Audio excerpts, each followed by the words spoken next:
سوالیہ paper جب سامنے آ جاتا ہے تو بعض اوقات پریشر ہوتا ہے، بعض اوقات کوئی اور وجہ ہوتی ہیں، بالکل ذہن معوف ہو جاتا ہے، وائٹ پیپر بلینک پیپر بن جاتا ہے، سمجھ کچھ بھی نہیں آتی کہ اب کیا لکھنا چاہیے۔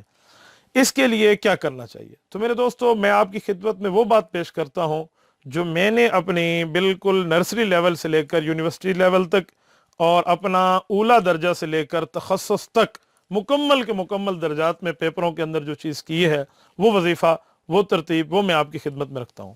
ہماری والدہ محترمہ، اللہ اس کی قبر پہ کروڑوں اربوں رحمت نازل فرمائے، یہ ان کا بتایا ہوا ہے۔ وہ فرمایا کرتی تھی، بیٹا اگر کوئی مشکل چیز سامنے آ جائے اور ذہن کو ساتھ سلامت رکھنا ہو تو ایک بات پڑھ لیا کرو۔ میری والدہ محترمہ الحمدللہ سید ہیں، ہاشمی ہیں، اللہ پاک ان کی قبر پہ کروڑوں رحمت نازل فرمائے، یہ ان کا بتایا ہوا وظیفہ ہے۔ وہ فرماتی تھی کہ ایک بار اعوذ باللہ من الشیطان الرجیم بسم اللہ الرحمن الرحیم کے بعد پڑھ لو انا للہ و انا الیہ راجعون۔ اس کے بعد سورت نمبر 92 ہے قرآن کریم کی 30ویں پارے کی سورت والضحیٰ واللیل اذا سجا، یہ مکمل پڑھ لو۔ فرماتی تھی جب یہ دونوں پڑھ رہے ہو تو کوسچن شیٹ کو بالکل نیچے رکھ دو، یعنی الٹا کر کے رکھ دیں، یہ اس طرف دیکھے نہیں، سوالیہ پرچہ جو ہے اس کو الٹا کر دیں یا دیکھے نہیں۔ جب پڑھ لینے کے بعد اپنے آپ پر بھی پھونک لو، پرچے پر بھی پھونک لو اور لکھنا شروع کر دو۔